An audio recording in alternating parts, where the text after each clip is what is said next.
नमस्कार दोस्तों, स्वागत है आपका अपना भक्ति ज्ञान 11 चैनल में। हर हर महादेव। दोस्तों, पूरे देश में 8 सितंबर 2024 दिन रविवार को श्रद्धालु सप्त ऋषियों की आराधना का व्रत ऋषि पंचमी मनाएंगे। यह पर्व भाद्र शुक्ल की पंचमी तिथि को मनाया जाता है और इसे ऋषियों को समर्पित एक विशेष व्रत के रूप में माना जाता है। इस पावन दिन व्रत कथा सुननी या पढ़ना अवश्य चाहिए। इसे ऋषियों को समर्पित एक विशेष व्रत के रूप में जाना जाता है। इस दिन सप्त ऋषियों अर्थात कश्यप, अत्रि, भारद्वाज, वशिष्ठ, गौतम, जमदग्नि और विश्वामित्र की पूजा की जाती है। ये 7 ऋषि ब्रह्मा, विष्णु और महेश के अंश माने जाते हैं। यही वेदों और धर्मशास्त्रों के रचयिता माने जाते हैं। माना जाता है कि इस व्रत को करने से सभी प्रकार के पापों से मुक्ति मिलती है और जीवन में सुख शांति आती है।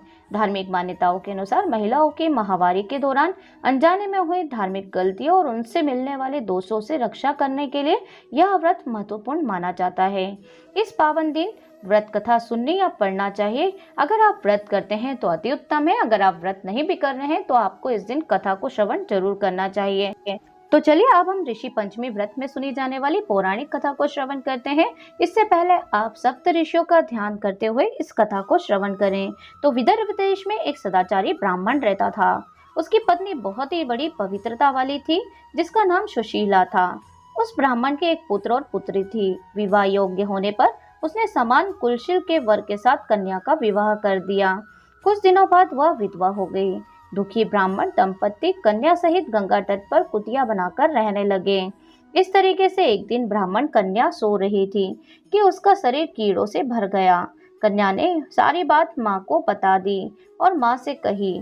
माँ ने अपने पति से सब बातें कहते हुए पूछा, प्राणनाथ, मेरी साध्वी कन्या की यह गति होने का क्या कारण है? ब्राह्मण ने समाधि द्वारा इस घटना का पता लगाकर बताया। पूर्व जन्म में भी यह कन्या ब्राह्मणी थी।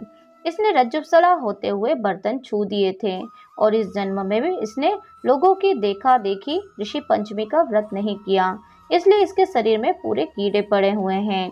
धर्मशास्त्रों की मान्यता है कि रजस्वला स्त्री पहले ही दिन चंडालिनी, दूसरे दिन ब्रह्मघातिनी तथा तीसरे दिन धोबिन के समान अपवित्र होती है। वह चौथे दिन स्नान करके शुद्ध होती है। यदि यह शुद्ध मन से अब भी ऋषि पंचमी का व्रत करे तो इसके सारे दुख दूर हो जाएंगे और अगले जन्म में अटल सौभाग्य प्राप्त होगा। पिता की आज्ञा से पुत्री ने विधि पूर्वक ऋषि पंचमी का व्रत तथा पूजन किया। व्रत के प्रभाव से वह सारे दुखों से मुक्त हो गई। अगले जन्म में उसे अटल सौभाग्य सहित अक्षय सुखों का भोग्य मिला। इसी तरीके से ऋषि पंचमी व्रत कथा समाप्त होती है। तो बोलिए भगवान सप्त ऋषि की जय, गजानन गणपति जी की जय। क्या आप जानते हैं ऋषि पंचमी क्यों मनाई जाती है? ऋषि पंचमी वह त्योहार है जो ऋषियों के महान कार्यों का सम्मान करने के लिए मनाया जाता है। जो प्राचीन ऋषि का अर्थ है ऋषि, इस प्रकार सप्त ऋषि शब्द का शाब्दिक अर्थ होता है 7 ऋषि। इसलिए ऋषि पंचमी का व्रत त्योहार मनाया जाता है। ऋषि पंचमी के व्रत में क्या खाना चाहिए? तो प्रायः दोपहर के समय में आपको पूजा आराधना करने के बाद कुछ भी नहीं खाना चाहिए। केवल आप या तो नारियल पानी ले सकते हैं या फिर आप दूध पर ये व्रत कर सकते हैं।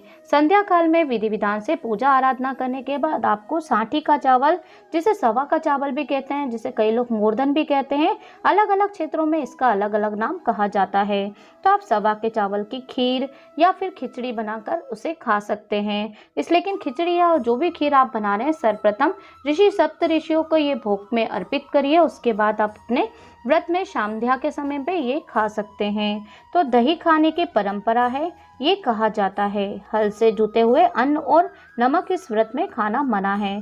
पूजन के बाद आपको कलशा सामग्री को दान करें। ब्राह्मण भोजन के बाद ही स्वयं भोजन करें। इस तरीके से आप अपने व्रत का पारण भी कर सकते हैं अगले दिन। इस तरीके से सप्तऋषि अर्थात ऋषि पंचमी व्रत को किया जाता है पूरी विधि विधान के साथ।